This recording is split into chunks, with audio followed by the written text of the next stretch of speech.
This is the Game HQ podcast. Let it go. Hey, big plays, big hearts. We don't ever fold. Turn it up, turn it up. We will build for gold. The Game HQ podcast. Say it from your chest. From the first whistle till the final test. Yeah, game praise, game talk. Where the greats all roll. This is the Game HQ podcast. Let's go.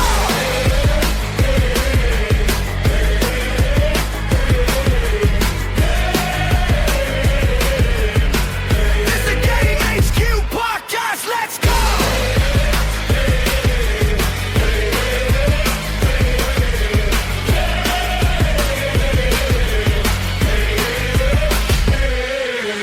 What's up, everybody, and welcome back to the Game HQ, the home base for every sport. And when I mean every sport, I do mean every single sport. I'm Alejandro, coming to you after a long hiatus from season 1, where we had old names, old stories, and now we're transitioning into a new era of the Game HQ podcast. First off, I want to thank you all for listening to season 1 and showing us your excitement for our new adventure. I also want to thank you all for joining us for here on season 2. And I want to just jumpstart by letting everybody know our first surprise. We have a brand new moderator on the podcast, and I want to introduce him right now. I'm Eric. Glad to be here with you all as well as we dive headfirst into the action with today. We kick things off with something special, the official Season 2 preview. And preview it shall be. So like I said, we have a brand new outlook on the entire podcast. As our listeners have known, we used to be called the All Sports Podcast. We have now changed the name to the Game HQ, just so that we can give a little bit more of an emphasis on the sports that we want to talk about moving forward. Now, with that being said, Season 2 is bigger. It's going to be way louder and way more unpredictable with a brand new twist. It's going to be East versus West. That's right. Season 2 will now have added flavor to the mix as our hosts tackle each sport from viewpoints of both the East Coast and the West Coast. Obviously, the MLB and NFL will be AL/NL or AFC/NFC. And it's going to be insane. We don't want to spoil everything that we're going to be talking about in episode 1 because we have some key new surprises for you. But we do want to let you know that all of the new hosts, yes, that's right, new hosts, will be discussing which coast they represent going into episode 1. And don't worry, guys. I know you guys miss your fan favorite Cody. He's going to be returning. We're very excited. He's actually doing a very important life event coming up, but we won't go into that until episode 1. So let's just get everything going. We're talking about the NBA, NFL, MLB, NHL, MLS, UFC, FIFA, and everything in between. So that right there already shows how much we're going to be talking a lot going into season 2. But this is the preview here. We have returning hosts, we have new hosts, we have a new moderator, we have new storylines, new rivalries, new stars to watch out for, and a whole lot of chaos. Alrighty, season 2 starts right now. So let's get everything started with the NBA. Obviously, there's a lot to talk about, many storylines that are currently going on. At the time of recording, the NBA All-Star Game had already finished this past weekend, and as well as the NBA trade deadline. However, before we talk about that, I just want to deviate a little bit. There's some news circulating, now obviously, all rumors until it's proven true, right? That NBA Commissioner Adam Silver is currently contemplating abolishing the entire NBA draft in order just to erase the idea of NBA teams tanking. Now, I have told many people in my personal circles, in my friends, and even at work, which Eric and I work together as well, that at least 1/3 of the NBA teams in the past couple of years have tried to openly tank to get the number 1 overall pick. So kind of hearing that the NBA commissioner is contemplating just removing the draft in general. Huge. It's huge. It's just almost like, how can you just remove a draft like that? I have no idea, but it's definitely something that needs to be addressed. Yeah, because if you are an NBA franchise, or if you're any franchise in any league, just the mere idea of wanting to tank and purposely give your fan base things to groan upon, just simply because you want to get the number 1 overall pick. While granted, it's a great thing, it's just almost outlandish at this point. Man, it's not even guaranteed with the lottery system. Yeah, I mean, we've seen unless you're the Dallas Mavericks. Unless you are the Dallas Mavericks. Now, we're not a conspiracy podcast, No, guys. not We're at just all. letting you know. It's kind of ironic that, Luka leaves, and then Cooper Flag gets drafted to the Mavericks. Weird how that happened. But we digress. A number of things in the NBA have been questionable, But like I said, not a conspiracy podcast. NBA, please don't sue us. Quick disclaimer before we even continue into the NBA talk. We, as a podcast, own no rights to any of the teams, leagues, players that we talk about because we genuinely don't want to get sued. Please don't sue us. So just a quick disclaimer for all that. We'll provide more disclaimers as the season goes on because Plenty of disclaimers. Sometimes, we just have to be thorough. So with the draft almost potentially being removed, you kind of also need to worry about the flip side of it, like the NBA stars that are currently injured, that are on these teams that are either openly looking to like tank or just genuinely just trying to get by or just make it to the playoffs.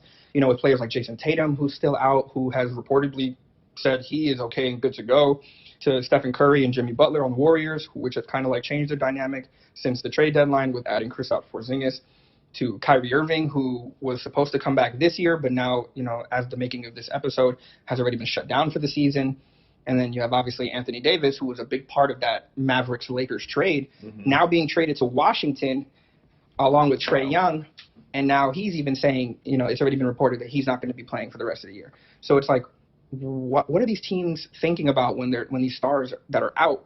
Yeah, what's the long-term plan? Yeah, what's the long-term plan here? Because if you're a team like the Washington Wizards, who unfortunately for Wizards fans, relevancy hasn't really been, present for you guys. And that's not a knock to you guys. It's just how the cards have been dealt in the past couple of years. Yeah. Well, unfortunately, let's call it as it is, a couple of decades that it's been like that.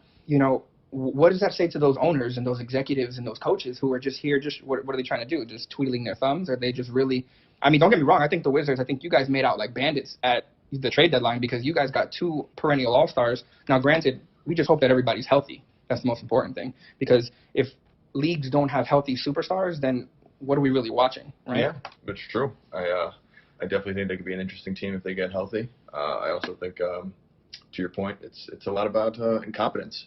Yeah, these guys are hoping for luck with the draft picks, and you see that works out sometimes. Oklahoma City Thunder, the bread and butter of the NBA, and sometimes it doesn't. Philadelphia 76ers, trust the process, right? Trust the process. It's not working. And you got guys like Leon Rose at the Knicks, turned them around in 2 years. They're a title contender, a legit title contender this year. Especially coming from a place where we're in the tri-state area, and all any of us could ever hope for is to watch the Knicks do great. Yeah. It's like just knowing the fact that they have not won a title since the 70s, while in the grand scheme of things sounds horrible, but like we just want to see our local teams win. But then like look at a situation like Giannis. Giannis is in Milwaukee, which unfortunately is labeled as a small market NBA team, but he didn't get traded at the trade deadline. So what's like the top executives thinking about when it comes to Giannis? Are they going to eventually, God forbid, lose him in free agency? Where many teams, if you're smart, every team should be offering Giannis a contract in free agency. Or do you make a splash in the offseason that just keeps Giannis present? It's just a lot of things, a lot of factors that just doesn't make any sense in certain aspects. But when it comes to those teams that have their superstars out, they're not in positions to be where they want to be because their superstars out. Yeah, in the star-driven league for sure. It goes into the, like, for example, it goes into the All-Star game. Like I said, that just passed this past weekend. And for many years, the All-Star game has gotten a pretty bad rap sheet. Not a lot of people, including myself. Not a lot of people like myself just haven't really enjoyed watching the game. It seems like it's lackluster. Nobody wants to try. But with the new NBA All-Star layout that happened this year, I actually caught myself sitting down and actually watching this game, and I was like thoroughly impressed about this type of layout. Now, granted, there are minor tweaks that anything can happen, and I definitely want to get your intake on it, Eric, because it's like having a 3-team setup is very nice. I did like the idea, the base idea of USA versus the world. Obviously, things could be changed, like just in the names alone, because we do have the Olympics for that. Yeah, for sure. So, what do you think about the layout? I definitely think it was a step in the right direction. I think it definitely made it a little more competitive, a little bit more, I wouldn't say must-see TV. It was more entertaining than years past because the talent deficiency between the Western Conference and Eastern Conference seems like it's been going on since Shaq and Kobe, maybe even before then. Since Jordan left the league, I think the Western Conference has pretty much dominated. Right? The yeah. Right. I think what I would like to see, and maybe I'm just throwing this out there as a old man yelling at clouds, is maybe have an experience level type of thing. Yeah, something like service time. So like you got the young guys, anybody that's like, let's just throw out numbers. Anybody that's been in the league for less than 5 years is on one team. So you got the Cooper Flaggs, you got the Victor Wembanyama's, Chet Holmgrens. Then the next one's going to be 5 to 10 years. This is just ballparking right now. You got your Giannis's. Is he 5 to 10? I would hope so. Right? Yeah, he's 31. He's got to be. Tatum. There's plenty of other Jaylen guys. Brown, all those guys. So you got the stars of the league today, and then you got the 10+ year guys who are still the legends of the league. Steph, Durant, Harden, LeBron, Anthony Davis. Have them on a different team now to keep it fair for the not knocking them. They're not old, but the older guys in the league. Maybe keep the quarters shorter. Maybe a race to a certain amount of points, something like that. I just think there's something here that can be improved upon. I think they took a step in the right direction by changing the All-Star game, but I think there's still some room for improvement. I mean, I do agree with the combination of certain All-Star games, like when they dedicated the first All-Star game to Kobe after he passed, R.I.P. to the Mamba. Wholly agree. Like when they went to they played to a specific number, but I also kind of liked how the layout was this time. They played 12 minutes, The quarters, so the quarters were a lot shorter, mm-hmm. and I just think that would also help the 10+ vets who want to be able to at least compete. Right. It also shows it's almost kind of like, and I like your idea too, like the guys under 5 years, 5 to 10, and then over 10. What you're doing is you're kind of creating that established superstars, or maybe a little past prime if you wanted to say it like that, just for verbiage sake. Then you have the guys who are currently in their prime or entering their prime, mm-hmm. and then you have the up next guys. Yep. Like the guys who are just coming in, like you just mentioned, Cooper Flag, Victor Wembanyama, all these players here that are great now, but are still new to the league. Ascending. Yeah, the ascensions. Yeah. But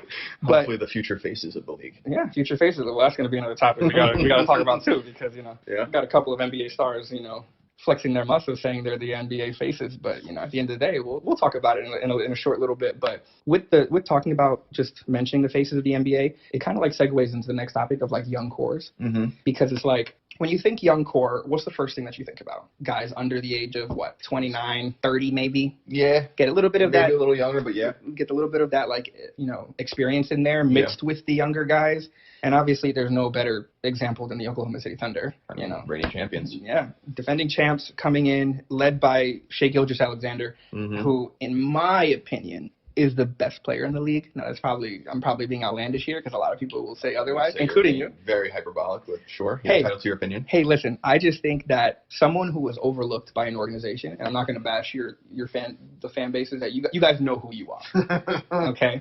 To get passed up by an organization and traded to a small market team that at one point was slated to be one of the best teams in the 2010s, and to just truly trust the process, it just shows, in my opinion, how much SGA has grown into being that leader of the team. Because if you just watched them as a whole last year, the camaraderie, the guys just bonding, mm-hmm. it just made their whole championship run that much better.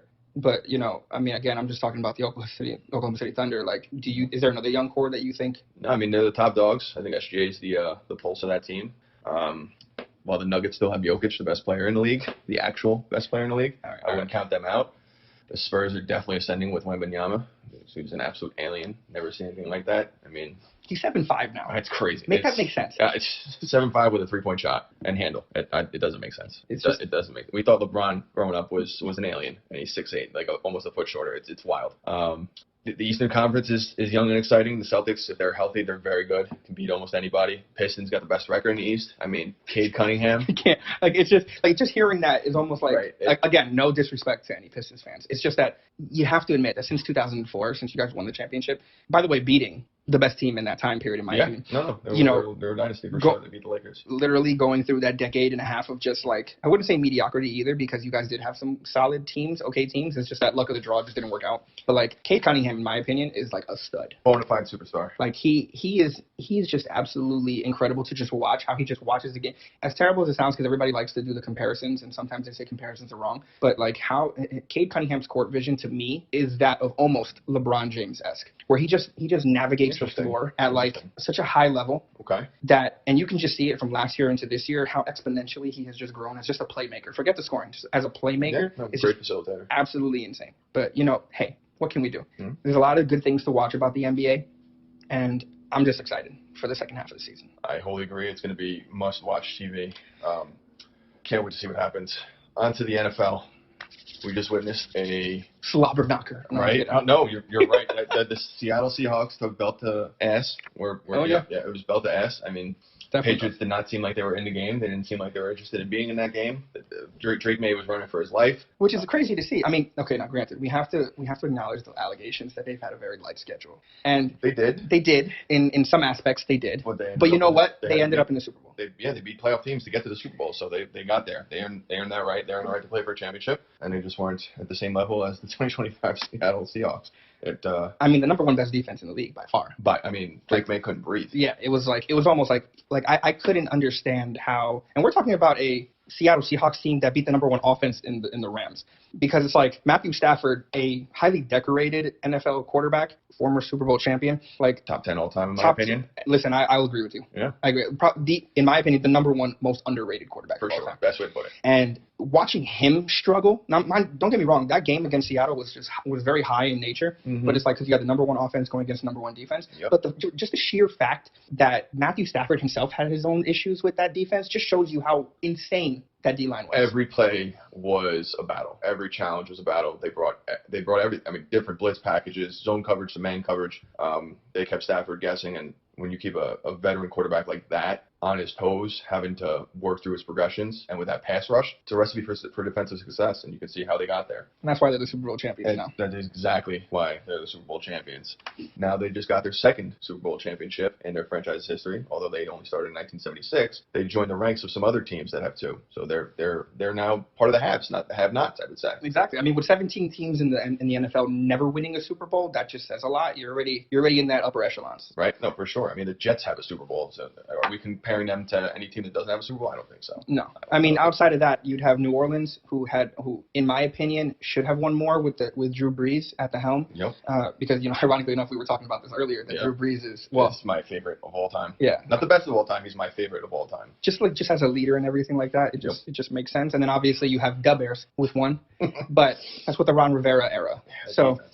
And that defense was just animalistic. I watch highlights sometimes and I'm like, ow. Like, I'm not a football player anymore. Urlacher flying all over that field was just a joy to watch. So to go off your point, with Seattle now becoming the, I believe, seventh team to win 2 Super Bowls, you kind of now have to look at relevancy, right? Yep. Because now you have Seattle, who just won in 2025. You had Philadelphia, who won last year. Yep. You had the Rams, who we were just talking about, winning in 2021.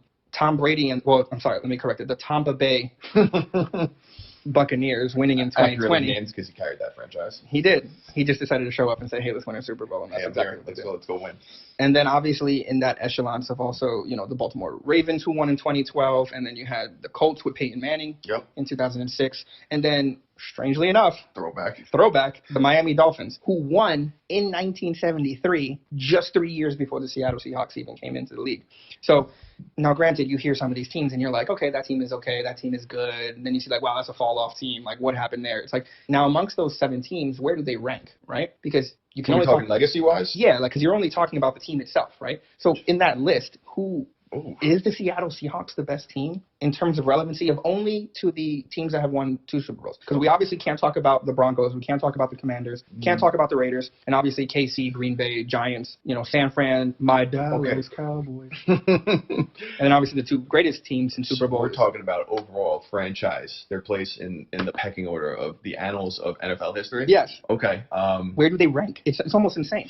I mean, they definitely took a large step forward for sure. Absolutely. Getting a second one. 2 in 50 years of existence that's impressive. I mean, obviously they're not the Cowboys, Steelers, Patriots. That's a whole San Fran. Excuse me. All respect to San Fran. That's a different echelon. Those are the top tier franchises, the gold standards.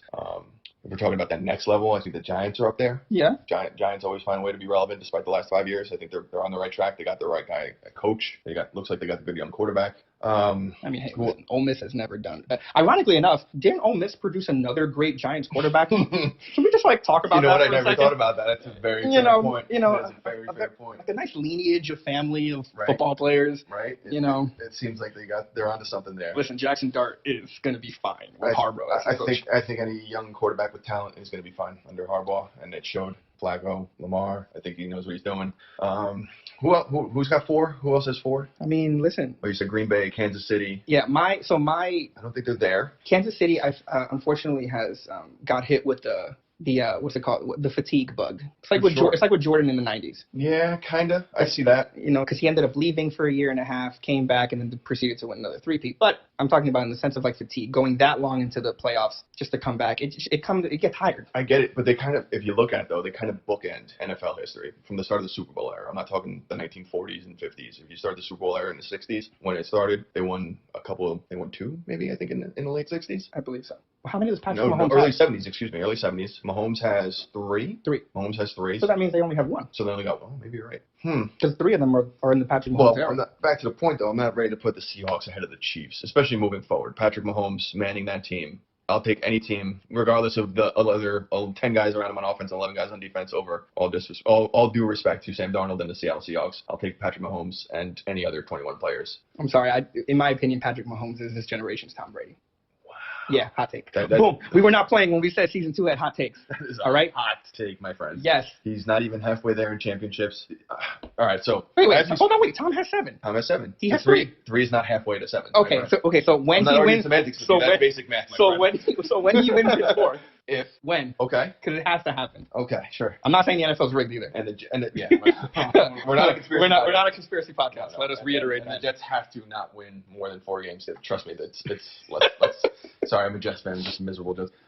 The point is, Tom Brady, if you take the injury-riddled season aside and the season he didn't start and he only started the playoffs when Bledsoe got knocked out, Tom Brady won his division every single year he was a starting quarterback. Okay, all right. Patrick Mahomes, they were on the verge of missing the playoffs before he got injured. They were not in the playoffs when he got injured. But I'm not going to say he would have not been their savior and willed them to the playoffs, but Tom Brady convincingly won divisions, convincingly won conferences. Well, that's why he's the GOAT. We get that. Okay, so then Mahomes is not in that stratosphere yet. But he's in that but he's this generation's guy. I'm not ready to say that. I'm not ready to say that either. He's what I mean outside of the obvious, Josh Allen, Lamar Jackson, everyone who just like there's a bunch of other good players. I mean, Tom Brady never would have lost the Super Bowl the way he lost the Super Bowl last year to the Eagles. Mahomes got his dick kicked in. I mean, but he did lose to an Ole Miss quarterback twice. And one of them was a perfect season, I think, right? Oh, I'm sorry. It wasn't that perfect. Perfectly imperfect. Perfectly imperfect. Listen, Eli's a stud. We get it. Eli's elite. I guess you can't spell elite without Eli, you know? I guess Ole Miss does produce great quarterbacks, don't they? They do. And then Jackson Dart, no pressure. Right? He's just the start of these young dual-threat quarterbacks we got coming up right now. I mean, there's a ton of them. We got Bo Nix out in Denver. Dude, I watched him in Oregon, bro, and that dude was fantastic. Right? Oh, my God. All the questions were, the competition level. Obviously, this is Oregon before the Big Ten move, so. Yeah, but, still, Oregon has produced so many great players outside of the quarterback position as well, but it's just, just watching him, it's just, dude, his command of that pocket and his ability to run is just absolutely insane. I mean, that also goes for, Caleb Williams in Chicago. Yep. It's then, obviously, Jackson Dart, we were just talking about him. Yep. And then Bryce Young. And Bryce Young is a very unique situation because literally a year ago, people were talking about him he's going to be out the league. He's washed after 12 months of a professional career. Crazy. It's just insane. Then you got players like C.J. Stroud, and you know what? Even this year, Jordan Love, Jaden Daniels, forgot about him. Oh my God, how can we forget? I'm so sorry, Jaden. So sorry, bro. I mean, there's just a ton. It just seems like the dual threat quarterback is the wave of the future in the NFL. Well, think of it right now, right? I mean, a very minor segue, but almost that dual position players aren't there's not many. No. Obviously, you have Travis Hunter who just came into this year, and unfortunately, he got hit with the injury bug. Yeah. But players like that, I hope. I mean, I don't know about you, but I hope that we get to see more dual position players on offense and defense. I mean, more Deons, more Travis Hunters. I mean, Antoine Randall L's. I mean, I would love to see. I mean, listen, who's it? The guy from Troy Brown. Yes. Oh my God! I was about to say Troy Brown. But if you think about it, Hunter is a product of Deion because Deion was his coach in Colorado and in Jackson State. That's a fair point. So it's that almost makes sense. Yeah. But players like Troy Brown, an athlete. It's just absolutely insane. But going back to the dual threat quarterbacks, the ability to now run is not just obviously limited to the younger guys. You have players like Justin Herbert, Lamar Jackson, obviously who was made incredibly popular, Josh Allen, Mahomes recently, within the past 2-3 years, and then obviously if you go further than that, you got Michael Vick, Donovan McNabb for a little bit toward the end of the career. And then and then you got Joe Burrow. Now, granted, Joe Burrow, he's the pocket passer, great on his feet when he played in LSU. Don't get me wrong. I still think that 2019 LSU team is the greatest college football team. But that's fine. It's okay. You know what? Let the man believe. That is by far one of the greatest teams to have watched, and in my opinion, the best. We're getting off topic. But we are. The 2001 Miami Hurricanes was the greatest college football team of all time. Yeah, okay. Look at the roster. I know, but look at the roster of LSU. Yeah, they had great starters. The 2001 Miami Hurricanes had future Pro Bowlers Ed Reed, Antoine running down on kickoff. Okay. All right. I'll give that to you. You'll get that one. When we talk about Frank Gore, Clinton Portis, Willis McGahee, all in one backfield. You know these names. I do know these names. They're just run-of-the-mill guys. You know these names. Listen, we will talk about this when we talk about, the college football season. Yeah. Because, unfortunately it's at the end. But we do have some time. By the way, congratulations to Indiana. Yeah, heck of a season. Heck of a season. Tip of the cap to Signetti and Mendoza, you played a great season. I think you're great. I mean, the Raiders would be damn near crazy to trade away that pick to not get you. Now, granted, obviously the question is, can he handle the league? But it's sometimes it's a no-brainer, and you should always take the no-brainer. I'd say this is the no-brainer. And this is the no-brainer for this draft. You can't sit here and say and no offense, obviously with all due respect to certain players who transferred from Georgia, Carson Beck, but I'm not taking. We knew who you're talking about. Yeah, I'm not taking Carson Beck over Fernando Mendoza, especially after the season. Carson Beck in the first 4 rounds. Ooh, okay, that's real tough. That's real tough. I know. I've watched NFL quarterbacks, and he is not. Well, we'll talk more about it in episode 1. So I think that's a perfect little segue into what I'm thinking of here, because obviously we're going to jump right into the MLB. And this is our bread and butter. We're here. Eric, you and I, we talk about this all the time. Spring training. Spring training is next week, all right? We're here. This is it. So with the MLB, with the 2026-2027 MLB season. It's 2026, my friend. It is 2026. It is 2026. We're allowed to be crazy, okay? Yeah. And I know. I always say 2026, 2027 because I always like to look into the future, even though off season's in December. No, I get it. I get it. But I get so excited when it comes to spring training. And one of the topics that I do think that I would like to talk about is just the evolution of culture in baseball. How do you mean? So, as everyone should know, and if you don't know, now you know. MLB baseball is America's pastime. Yeah. There is no other sport that is played in the United States that has garnered more fanfare than baseball. With the NFL very closely getting up there, but I just think that because the MLB has been around for so long, it has garnered more of a culture. Mm-hmm. And obviously with the Negro leagues and then transitioning into I love that they brought that back to the forefront. Yes, thank God. And put these guys in the Hall of Fame where they rightfully deserve. Absolutely. It's long overdue. Absolutely. Now, granted, there are many. I wouldn't say there was I think that not the removal, but the inclusion of the Negro leagues was an oversight in the past. That's why it wasn't brought up. Mm-hmm. But I do believe Rob Manfred has done the right thing in bringing the Negro leagues history back into the MLB, because without those players, we would not be where, in my opinion, we wouldn't be where we're at. 100, couldn't agree more. Like Bob Gibson, that's what Bob Gibson, Jackie Robinson, Satchel Paige, all these players are just, it was ironic. We just had a twin moment because we just had the exact same name. You can't tell the story of baseball without those players and that league. Exactly, because it's just it created the culture. It also created almost the defunction of segregation, in my opinion. I think it had a huge play in civil rights. When it came to sports. Sports is one of those things in life that it connects people. Mm-hmm. And in my opinion, growing up a baseball fan, baseball has always been intertwined with my life. And I'm sure it has with many others. And that's why I think the evolution of just the culture is something to always be mindful of. Because if the Negro Leagues and the stars of the Negro Leagues were never implemented into the Baseball Hall of Fame in Cooperstown, what do we fall back on? Honestly, what do we... It's pretty profound stuff right there, my friend. Yeah, it's a deep thing, which obviously we're going to go into in episode 1. Like I said, guys, just to reiterate, this is just a preview. Yeah. But these are just the many things that we are going to be diving into when we start talking about it, the culture. Because the number one team, in my opinion, right now that has exemplified that evolution of culture is the Dodgers. Yeah. A team that came from Brooklyn, highlighted one of the greatest African-American baseball players, in my opinion, Jackie Robinson. One of the greatest teams ever. Right? Duke Snyder, Jackie Robinson. Transitioning from Brooklyn in New York to Los Angeles in the West Coast in California, it's almost as though the culture has never changed. Fernando Valencia, is it Valencia? Valenzuela. I'm so sorry. My apologies. Recently. Alejandro. Hey, listen, I know, right? The Spanish guy messing up names is terrible. So recently passed away. R.I.P. Him getting his name onto the ballot was a great thing. Huge. And it's from Dave Roberts to Magic Johnson, the minority owner, to that entire front office. I mean, you got Mookie, you got an African-American, black, whatever the phraseology you want to use, playing shortstop. There's obviously white players on the team, but you got guys from the DR. Obviously, there's huge influx of Japanese players. It's amazing to watch. And watching just the so this is also what I've noticed too with sports. Baseball is huge in Asia, like huge. Like we're like it's astronomical.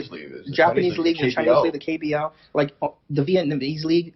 I just got into that, and I'm like, what am I watching? 6 months ago, it's wild. And I'm like, I'm just watching this happen. I'm like, yo, this is insane. And watching that love of the game transition into the culture of American baseball. Like Shohei Ohtani, in my opinion, will go down as the greatest player of all time when it's all said and done. I'm not talking right now. Okay. Because I don't think hyperbolic statement. Yeah, but and that's perfectly fine. I think clearly the most talented player. Oh yeah, hands down. To be a starting pitcher and to be a hitter of his magnitude is just to be the only player in history to have 50 and 50. A top 10 pitcher and a top 10 hitter in the game is at the same time is definitely unheard of for sure. Well, I mean that guy Babe Ruth. That guy.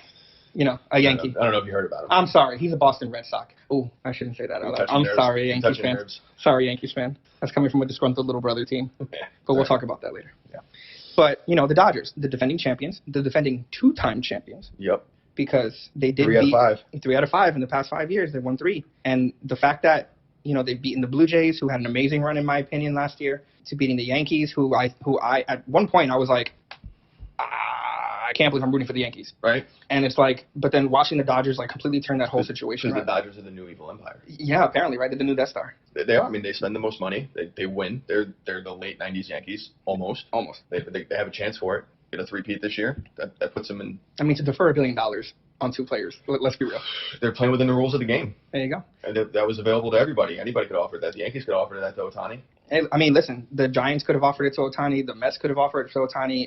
What other team wanted him? The Red Sox could have offered that money to listen. The Blue Jays wanted to do that. Like, many teams. So, and the reason why we're saying that is because as baseball fans, we have heard a lot of the conversation regarding, you know, like, oh, it's not fair. You know, like, the Dodgers are just buying everybody. Well, you know, I mean, the same situation happened to Steinbrenner with the Yankees. Not fair. It's just the Blue Jays just took them to 7 games. That's what I'm saying. They probably could have won it if their bullpen held up.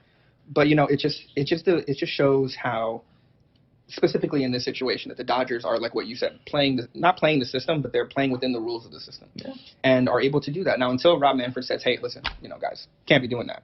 I don't see that happening. I don't see it happening because it's good for business. I mean, they just had, 30 million viewers in the United States alone for Game 7? At least, and that's just here in the U.S. That's astronomical numbers. That's like mid-90s, late 90s numbers almost. Around. And that's not including the Japanese market. That basically I couldn't even imagine what the number would be if you went worldwide. It'd be insane. You know, so obviously talking about the Dodgers, you know, going back to back, you know, the next obvious question is, do they three-peat? Three-peating in any sport is difficult. Any sport. I think they have a very good chance. I think a better chance than any team if you line them all up. I think there's some interesting cases out there. If you look around leagues, you got, the Yankees and Blue Jays, obviously. I think what the Tigers did this offseason was very interesting. I'm sure the Cubs. There's like some the Cubs have gotten good players. Phillies are still there. Padres are trying to revamp their teams. Yeah. There's many more. Like this, obviously, like Phillies, it can go down. Braves, Mets, who knows? Orioles, even the Red Sox have done really well. Like you really can't. Great young squad there. You also can't rule out like the Rangers and the Astros. You know, cheating. You know, aside. Yeah, we're missing out on the Mariners. And the Mariners are there. Like it's, and you know what? Even the A's. Yeah. Even the A's. People forget that the Athletics are one of the other 2 teams that have three-peated. Yeah. I mean, granted, I did until you just said that. I completely forgot. I mean, granted, you know, this was back in the early 70s, but 72, 3, and 4, you know, the Athletics three-peated. Now, obviously, the Yankees are a given. They've not only three-peated, they not only four-peated, they have five-peated at one point. Well, they're the Yankees. So it's like, they're the Yankees, right? Because like you're talking about the four-peat was from 1936 to 39, and then the five-peat was from 1949 to 1953, and then obviously the most recent, where everyone hopefully should remember it, is 1998 to 2000. Yeah. So it's like, you know, the three-peating, it's not impossible. No. Granted, I think the five-peat is more impossible. I don't see that happening. The five-peat I don't see happening. But a three-peat? I mean, listen, it goes back to the evolution of the culture. Yeah. If the players can stay healthy, if pitchers are not, you know, throwing out their arms, if position players are not literally trying to shark out the money, it can happen. However, the likelihood of it happening right away, in my opinion, is slim. Not none, but it's slim. Yeah, I think people forget the A's have fallen on some hard times for the last 5 years. Yeah, but absolutely. They were always a pesky team. I think this move to Las Vegas is going to reinvigorate them. Huge. Any new market. Now, again, this is not a knock on Oakland, but respectfully, how many times? That's already 2 teams that have left. Yeah, it's true. And went to Vegas. And they went to Vegas. So what do you really question there? Do you question the validity of Oakland as a place of sports? Is it a viable market for a professional sports franchise? Unfortunately, you've had two examples where that doesn't work out. And the Warriors moved out. The Warriors moved out. They went to well, I mean, technically, you should say the Bay. They're the Bay Area, but they're not in San Francisco side. They're not. Yeah. They're on the Oakland Which, side ironically enough, which I thought was, I know that we're talking about basketball, but I thought that's really good because they used to be known as the San Francisco Warriors. Sure. So that was a great move, but that's just because they went back to a place where historically they were. Yeah. You know, losing two sports teams, and we're talking like two Big Four sports teams. Like, we're not talking like minor teams here. I can't believe the Oakland A's just made us divert off topic so bad. We did. That's incredible. But we love you, A's fans. Trust me. We love you. Yeah, the MLB is going to be hyper competitive this year. I think everybody's playing for second place. At this point, until well, you said, I think you said until you knock the crown off the King's head. Yeah, listen, anything can happen. I think it's gonna be a great season. I think there's a lot of good storylines to look into, a lot of young pitchers. Are we T-minus 1 week already, or is it 2 weeks? Oh, I think we are. I think we're a few days away from the start of spring training games. I think we're a week away. Can't wait. I think we're a week away. I cannot wait. By the way, guys, this is it really jumped off the far segue. I won't go much into it, but there's also one topic that we completely forgot about that we'll talk after the next two. Mm-hmm. But we'll get back to it. Okay. I think next we're gonna touch on this because our main man Cody is the expert in all things hockey, Absolutely. NHL. I think I think it's wide open this year. The Panthers have been an absolute surprise to me in the worst kind of way. I saw a three-peat coming from them. Speaking of That's three-peats, what I thought too. I mean, they're bigger, they're faster than everybody. I don't know what happened to them this year. Injuries, obviously, but you thought they were set up for sustained success. The Lightning look good. Hurricanes look good like they have last couple of years. I mean, the expansion teams out west. Kraken are in third place, I think. From when I last checked, yes, at the making of this. Golden Knights are just absolute juggernaut. Well, I think right now in the Western Conference, they're number one I think in they're their on the top division. spot. I think right under them is the Put that Oilers. up for us. I think it's them and then the Oilers, and then on the other end of the West Coast, in regards to like the conferences, it's the Colorado Avalanche and the Minnesota Wild. I could be The wrong. Avalanche are in first in the West, but the Golden Knights are I know they're first in their division. There you go. Okay, so division-wise, they're in the first. So they're still in the top. So the fact that they're an expansion team. Top four. And then where did you say the Kraken were at? Kraken were third in their division. Which is still good for An expansion team. sixth or seventh in the West, which is, I mean, the West by itself is just insane. No, it's crazy. And then obviously you have the Lightning and the Canadians. Canadians, I would just count out all the Canadian teams. If the Edmonton Oilers can do it the last 2 years with the talent they have between Draisaitl and C-Mac, the GOAT. Listen, You want to be hyperbolic? C-Mac is the GOAT. Connor McDavid is the best. Oh no, I'm with you on that one. I am a firm Connor McDavid. And I saw Gretzky. I grew up and I watched Gretzky. Not in his prime, but at the end of his prime. I was born in '85. I got to see a lot of Gretzky. Connor McDavid is the single most talented player I've ever watched play hockey, and it's not even close. Well, I'll say this right now: the overall GOAT of hockey is Wayne Gretzky, For sure. and I am a firm believer that Connor McDavid, as long as he does the right thing. You mean leave the Edmonton Oilers and go to a Big Six market where he can I'm win a not championship? saying that, Edmonton. I am not saying that, Edmonton. But Connor, can we get real here, Connor? I mean, how many years since the Canadian team won? How many years? 30 almost? 33? 30? 1998? No, 90. No, 93. 91. Yeah, the Canadians. Canadian. Oh my God. Yeah, 93. Like it's a Canadian curse, which is terrible as it sounds, but it's like, unfortunately, that's the reality of it. Yeah. Great in the Olympics. Yeah. I don't know about that. I mean, Canada's up 1 on the United States in the women's hockey, but that's just me. That's what the current recording of this video. Yeah. Canada's up 1-0 against the United States for the gold medal, actually. Interesting. Let's go, ladies. Let's do this. Come on. We need this. We got the USA men's team still there. I mean, listen, semifinals, again, we'll see how they go. We'll see how it plays out. But listen, to break a curse like that, it takes a generational talent. It takes a whole country. That too. But I'm a firm believer in Connor McDavid because I think he's a generational talent. For sure. And I think he as well as many other superstars in the NHL would agree. Alexandro Ovechkin, Sidney Crosby. Like, I'm sure they themselves would look at Connor McDavid and they're like, I can see him being the face of the NHL. He is. It's just they are terrible at marketing their stars. But it's if you showed half of America Sidney Crosby or Alexander Ovechkin, I guarantee you. Mm-hmm. That half wouldn't even know who they were. They just do such a bad job at marketing their stars. It's very frustrating. Unless you're a New York team. Like those guys have been around 20 years. There's no reason they shouldn't know who they are. Yeah. But I digress. We digress. But, wide open NHL season. Cody's going to handle the NHL. And go Team USA. And go Team USA. For the Winter Olympics. Men's and women's. Yeah, absolutely. What do we got? Ooh, okay. So this next segment is going to be touching upon the MLS and FIFA. And as you guys know from last season, I was very clear and I was very honest. I never really watched much of American football, but I have watched a lot of football from FIFA. Yeah. I am an FC Barcelona fan. I do have my own, Messi beliefs. jersey? Stop it. I have one of every of his jerseys, but he is my GOAT. Yeah, he is. A lot of people would disagree with me, but hey, Not me. Messi is a reigning defending World Cup champion. But we're not going to go into that. No, but the World Cup is coming up, so. But we will go into that. He's got a chance to defend. But speaking about Messi, Inter Miami is the defending champions in the current And who's in their the star MLS. player? Oh, Lionel Messi. Oh, makes sense because a lot of people have sat back for the past 2 years. I would say I think we're about to touch into that 2-year mark since Messi has joined the MLS, and the people that he has surrounded himself with, Sergio Busquets, Jordi Alba, who recently retired, Suarez, who teammates of his in Barcelona, then recently adding Rodrigo de Paul, his enforcer on the Argentinian national team. Squad. It's the squad. A lot of people make jokes that it says, oh, this is Inter Barcelona. Yeah. But you know what? If it works, it works. If it draws eyeballs to MLS, I'm all for it. And listen, with the MLS garnishing a lot more viewership since Messi has come to the MLS. Now, don't get me wrong. A lot of great international players have come to the MLS. Yeah. Ibrahimovic, David Beckham, many players have come into the MLS. Past their prime, but they're still showing face. But some people would say also, too, that Messi is past his prime as well. But what's interesting about that is that I haven't seen him miss a step. No, I mean, he led the league in goals and assists last year, and he played, half the games? Half the games. Since entering the MLS, he's won Leagues Cup. He's won the MLS Cup. I think he's won MVP 2 years in a row. You know better than I. And it's like just watching a player like that. Again, not knocking any of the other great players. It's just that when it comes to American football, it shows you the gap. Yeah. It shows you the gap of what European football, South American football Absolutely. has set the standard of how good they are and where we need to get to if we want to compete on the World Cup stage. Like don't get me wrong either. That's just talking about the East Coast of the actual MLS. I mean, obviously you have LAFC on the West Coast. Basically, Dennis Bouanga is, in my opinion, one of the insane players to watch. And then obviously them recently adding Son Heung-min. Yeah. If I mispronounced that, I humbly apologize. And Tottenham guy, no? Yeah, and it's then having David Martinez there, and and Jeremy Abobasi is they have an awesome squad. But last year I don't know what happened. Could put it together in the playoffs, or they lost in the playoffs, however you want to phrase it. They lost to the Whitecaps, and the Whitecaps, eventually would lose to maybe there's Canada's best chance. Who knows? I don't know, man. Well, I mean, Canada's best chance right now plays in America, and that's Shea Gilgeous-Alexander. Oh yeah. Okay.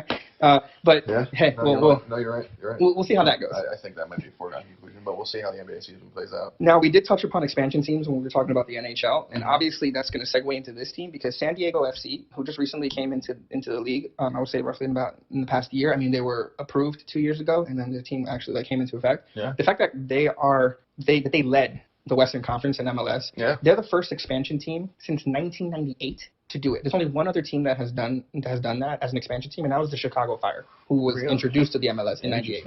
So the fact that an expansion team, it almost seems like the expansion teams are coming through because the NBA has talked about adding 2 expansion teams, potentially bringing Las Vegas and Seattle back. MLB, Manfred has even made comments about potentially adding 2 more teams, which is insane because it's way too many anyway. Yeah. Unless you get rich owners. There you go. And then also the NFL, obviously Goodell has always entertained the notion of potentially having more teams, like a European team or a South American team, like Mexico City, and then England has even talked about it. But MLS is the epitome of what a true expansion area should be because it's there are so many markets that can just jump in. And we're talking big name markets. Obviously you have the New York Red Bull, you have NYCFC, you have the LA Galaxy, you have LAFC who were recent, not that long. I mean, we're not talking incredibly recent, but they've been there. I think it's feasible too because these guys aren't playing in SoFi Stadium or MetLife Stadium. They're playing in smaller arenas. I know NYCFC plays in Yankee Stadium sometimes, and it's for the bigger matchups, but their stadium's got to hold 15 to 20,000 maybe. At least, maybe. Like any other place in the world with a soccer stadium, I think they got a chance to continue to grow the MLS. And, hey, it just kicks into the bigger stage, right? Which is what is going to be a huge part of the next couple of weeks and months leading up to. But we have the World Cup. Yeah, and we do. This is the creme de la creme of sports. You cannot sit here and tell me that you are not excited to. There's no listener and no person on this planet that would be able to tell me that they don't want to watch the World Cup. It is the greatest sporting event in history. I'd have to fully agree with you. Because it is the one time for 2 months that the world stands behind their countries. Yeah. Every single country that is able to participate has nations backing them. Yeah, that's true. And Big and small. And obviously, we living here in the United States would love for Team USA to be a part of it. Granted, that has not been our, bread and butter. It's not our strong suit. It's not our strong suit. But I am liking the fact that recently, anyway, especially back, 2 years ago in 2024, the USA team captain was just like, we vehemently are trying to like re-engage ourselves into this sport because they see that football will be a dominant sport one day in the United States. Yeah. That's what they want. Because we have the numbers for it. We have the athletes for it. We can do it. And just hearing, Pulisic say that, it was just like, okay, cool. Like, you guys are really trying to get into, this mentality of wanting to be a player in the World Cup. But don't get me wrong. I mean, the World Cup is no joke. Like, you got teams like the Netherlands, Sweden, Switzerland, and then you have, the top 5 or 6 teams that are just like always going to be present. Spain, France, Argentina, Portugal, Germany, Brazil, which by the way had a huge fall off. Yeah. I don't know where they went. Huge fall off to like number 10. Yeah. So like at the making of this episode, we've been currently looking at like the rankings for the World Cup. And this is how the ranking goes. Starting at number 6, just outside of the top 5, is Germany, which in my opinion, Good value there.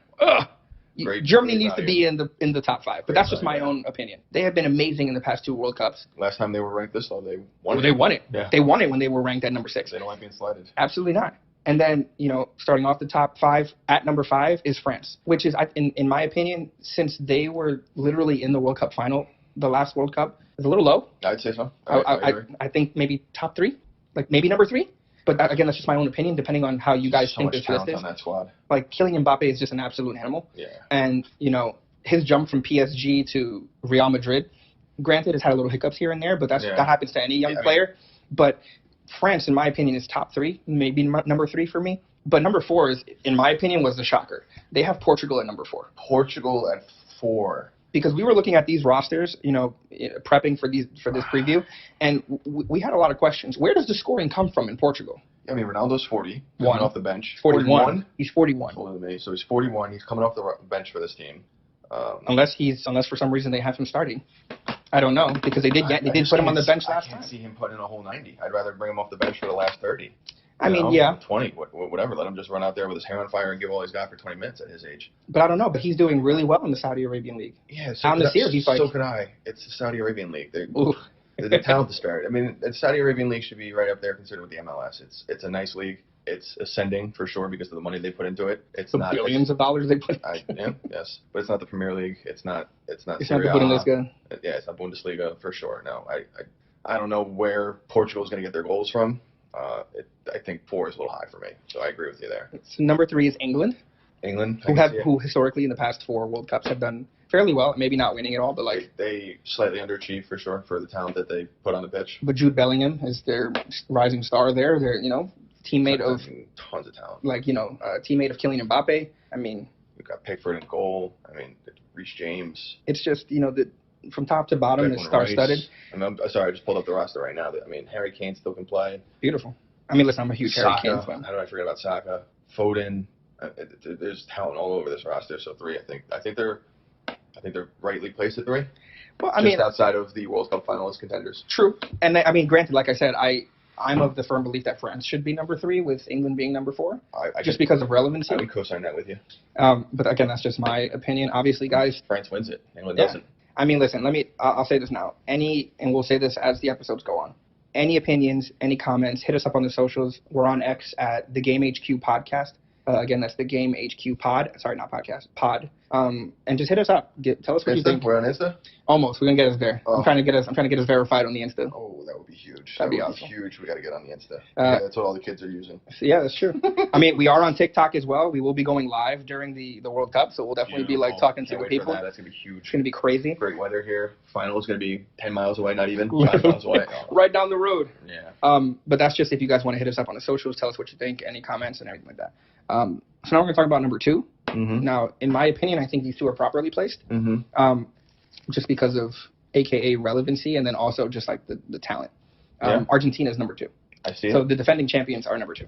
Now, slightly disrespectful, but yeah, because they just won. Yeah. But however, they are aging a little bit. And that's where I would say, in this sense, they're properly placed. Yeah, they're a little bit. The aging is present. However, look who's on the team. It's still a good team. Busquets, Rodrigo De Paul, Martinez. They got McAllister. Oh my God, Lautaro. there was recently an added guy out. The name escapes me, but if I remember it, I'll definitely talk about it.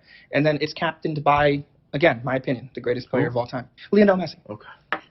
I know who you wanted me to say. I get it. What? It's captained by or who the GOAT is? The GOAT. No, the GOAT is Messi. I agree with you on that. I just like to bust your chops a little bit because I know it works you out. Hey, listen, let me tell you something. If it works, it works, and he's the greatest. All right. Everybody knows. But and then finally to top it all off, the number one ranked team going into the World Cup. I think maybe accurately so, but is Spain. Yep. And Spain historically have done well, but I think in this World Cup coming into the United States, I feel like it's just going to be a little more fuel to the fire, just because a lot of Spanish players have also come, whether it be from Spain or anywhere else. A lot of Spanish players have come to the MLS to play, to continue their their careers. Yeah, twilight years. The twilight years there, the fond farewells, as some would say. But then you see one of your prominent players who spent majority of his career on your team. Mm-hmm. Granted, he's Argentinian, but he played in Spain since he was 14. Kind of tough to root against him, right? It's hard to root against him. However, if you're Spain, you're like, well... Especially these young guys. Yeah, with all the young guys. And, don't get me wrong, Barcelona has cleaned up very well. Yeah, they had an 18 months with all the financial investigations and all that. And then but I think they bounced back pretty well. Swimmingly. Yamal's just insane. I think he's what now, 19? Yamal? Yeah, Yamal. Is he 19? I'm literally about to look this up because he is insane. There's talent all over the roster. The kid is 18 years old. 18, yeah, see? So 18 years old, plays for, in my opinion, the best team in La Liga. I'm sorry, Real Madrid, but sorry, Atletico. I'm not gonna comment. And that's okay. That's all well and good. But just in my opinion, just because this is the best place for him to be playing in. Look at this roster. I mean, look, you got Ray in goal. I mean, you got Ferran Torres, Lamine Yamal. You got Nico Williams. You got Zubamendi, Danny Olmo. Such great talent all around. It's gonna be tough to stop them. I think there's a reason they're number one. They can defend. They can score. They got talent, young talent, all over the roster. I think accomplished young talent. Yeah, I was about to say. I mean, they are all highly, highly accomplished. Right? It's not like they're just a bunch of young pups. These guys have won leagues. And it's it's going to be a very interesting World Cup. Like I said, we're going to be live on TikTok for the majority of that time. We're going to be live on X doing that. So we're going to be able to interact with you all, get live reactions to these games. And it's and we're not just focusing on these top 6 that were there. We're going to be focusing on the entire World Cup because anything can. USA some love, right? Yeah, anything can happen. And we're also forgetting teams like Morocco, right? Who's really good. Colombia. Don't forget about Croatia. Croatia. Every World Cup, they find a way to overachieve. It's 15 million people in that country at least. The same population as New Jersey, and they just find a way to compete every freaking time. And it's just going to be it's always a great time to watch sports, especially when it comes to the World Cup. Because, like I said, everybody's together. Everybody's for the country that they come from, and it's just going to be great. So I'm excited. Super excited. All right. We'll probably handle UFC and boxing matches as they come up for the weekend. Yeah, because they always dictate. They're always every week. Depending. Obviously, we're going to do emergency episodes when it comes to bigger cards and everything. But we're definitely going to be highlighting the UFC and MMA and then everything in between. Obviously, what I do want to segue into. Before we end this preview, even though it's a very long one. So exciting. Is we're going to be entering in about 2 weeks. We're about to be entering a very important time in sports. We got March Madness. Oh my goodness. College basketball. It is going to be insane. It's the 19th of February. It's coming. And literally, as of right now, many sports affiliates all have the Michigan Wolverines as the fan favorite for the men's. Currently, they're 24-1. Not me. I know you don't, but I mean that's just what these other. I'm a Michigan State fan, just to put it out there. Oh my God, you're a Spartan. I love Tom Izzo. Been rooting for them since the '90s, my friend. I mean, hey, if it works, it works. Yeah, but no, the top 25 looks daunting. I mean, the Big Ten's got a bunch of teams. SEC's got some good teams. ACC, can't forget about Arizona and BYU out west with the talent they have. Of course, absolutely. I mean, look, listen, the Associated Press has their rankings already, and you obviously have the Wolverines at 1. You have Arizona at 2. You got the Blue Devils at 3. That's Duke. You got Houston at 4, and then you got UConn, who just recently, they just got waxed last night which at is home, which is unfortunate. But UConn, like my DraftKings account. So sorry about that. We're not sponsored by DraftKings, but we would like to be sponsored at some point. So DraftKings, if you're hearing this, great. And then obviously we have our women who Come on. Is there any surprise? UConn? They're number one? They're number one. That's so weird. What do you mean so weird? Yeah, It's the best time. I was being sarcastic. I know. They're busting the chaps. But, UConn obviously holds down the number one spot for the women. UCLA follows at number 2. South Carolina, Yeah. is back in the top 5. Does a great job down there. Then you have Texas, the Longhorns. And then you have a couple of teams that are tied for 5th and 6th, but they do highlight, the Associated Press has highlighted LSU at number 7. So clearly these are teams that, you definitely need to keep an eye on. Yeah. Obviously, if you want to go for the fan favorites, you are obviously entitled to your opinion. I feel like the women's game is definitely a little more top-heavy than the men's game. Oh, yeah. But I'm outside of the top 8 teams you named, or 7 teams that you named, I don't think there's much of a chance for the other teams, but who knows? wrong. Listen, anything can happen in March Madness. Wrong in sports. Listen, I'm going to tell you this right now. I'm a huge Virginia fan. I know. Interesting. Yeah, I'm a Cavaliers fan. Go Who's go, okay? Okay. And Virginia has done That's news to me. really what. Hey, listen, okay? I'm not knocking it. I'm Hey, just saying I didn't know that before. Shout out to my Cavaliers. to my Cavaliers, to my stepdad who is a Cavalier, played Cavalier baseball back in the day. Oh, that's awesome. Oh yeah, he had class with Ralph Sampson. No way. Oh yeah, it was cool. That It was a is great cool. time. Listen, so I would always love for the Virginia Cavaliers to go on and do their thing. So hopefully they can. They But- got a puncher's chance this year. Hey, we try. So that pretty much wraps up all the sports that we're going to be highlighting going into this season. I do want to let our listeners know that this season will be different. I know before we used to have a 3-episode per week schedule. Now it's going to be a little bit different. We are going to be trying to limiting our episodes to once a week. But Jam-packed. So that way we have a lot to talk about. Outside of that, we are going to be roughly doing a 42-week schedule. I kind of like that. I feel like we won't feed into recency bias if we have time to think about some of the things that just happened. Absolutely. And so I do want to look at 42-week schedule for our listeners being able to listen to everything. That leaves 10 weeks in the year that there may or may not be an episode. But that also means that there could be a couple of weeks, maybe 4 weeks, that we have 2 episodes That would be per. cool. Because, hey, listen, like I said, World Cup for 2 months. Yeah. So you may get 8 episodes. Not to mention the middle of baseball season, Exactly. the end of the NBA season, and the hockey season. Yeah, We're going to have a lot of things to talk I think we about. have to. Yeah. I think we have to do more. I episodes during those weeks. am firmly with you. So be on the lookout. Obviously, our socials are going to definitely promote whether this week is going to be a double episode week. And I'm just excited. So just to wrap up this whole thing about what's new in season 2, let's just talk about the upgrades. Hit 'em. So the Game HQ is going to come with a lot of new things. We obviously want to interact more with the fans, you guys, our listeners. We want to hear the feedback. We want to be able to get your opinions, get your questions, and then have just like crazy general and sometimes even specific table discussions. You're obviously going to be listening to 2 new hosts, and obviously Cody's going to be coming back. You're obviously going to be listening to Eric, who's going to be our moderator. He will be dictating how our episodes go. We're just doing this because we wanted to reintroduce me and introduce Eric to you all. We're also going to have guests on the show. It's a big deal. That's a huge deal. Going from season 1, where it was just us talking, to now we're going to be bringing in guests. I mean, that's. It's going to be. Can we name drop it now? Not right now. No name Let's keep them waiting. Okay. Let's keep them waiting. But let's just say we got some semi-pro and professional players coming. So we'll see how that goes. That's a tease.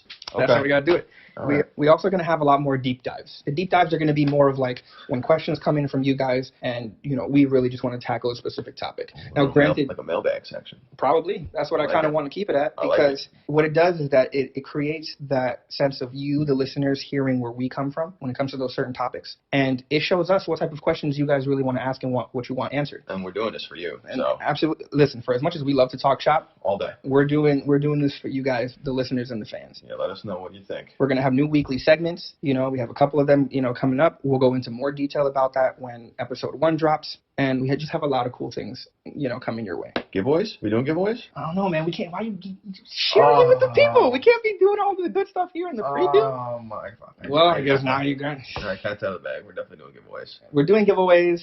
I'm neither gonna confirm nor deny your merch shop. Like, we're not gonna do that. Okay. But we'll get it all going. So hey, it's gonna be awesome. I think so. We're doing also crossover episodes as well. Now, we'll go into more detail about crossover episodes later on. Basically, just an overview of what that means is we're going to be talking specifically about how one sport ties into another. which is going to be incredibly interesting, I like that. especially when we bring in our Almost guests. like a fusion episode. Oh yeah, like fusion hot. Yeah, that's like my Dragon Ball Z people. They get it. Oh, I was thinking like Asian fusion, like a sushi and steak place. But I mean, that works too. Okay. We like food I here always too. think of my stomach, but go ahead. It's all right, but that almost is like that as well. So when we bring in our guests, you know, as the season goes on, they're going to be introducing these mixtures to you as the listeners, and obviously as to us as the hosts, because we're not going to know what they're going to be bringing to us on the table. So that also includes the storylines, how certain individuals in one sport are related to, like, for example, like Cade Cunningham just bought a minority ownership in a franchise in another league. I'm not going to say which one, but we'll definitely talk about it. For him. Right, you know? So that already shows you how much more we're going to be doing here in season 2. So it's going to be bigger, it's going to be smarter, it's going to be way more fun, I think so. especially with how cool everyone's going to be. And like, I am just so excited. I know I said that many times and I'm sounding like a broken record, but I'm just so excited about all this. As you should be. So that's a wrap for the season 2 preview. If you're new, welcome to the Game HQ family. If you've been rocking with us in season 1, you're the reason why we're leveling up. Season 2 drops soon. We got new stories, new rivalries, new legends. And this is the Game HQ. And we'll see you in episode 1.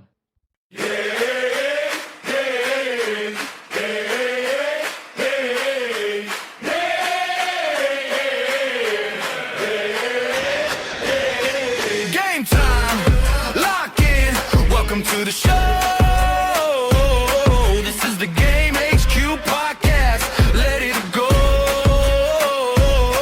Hey, big plays, big hearts. We don't ever fold. Turn it up, turn it up. We will build for gold. The Game HQ podcast. Say it from your chest, from the first whistle to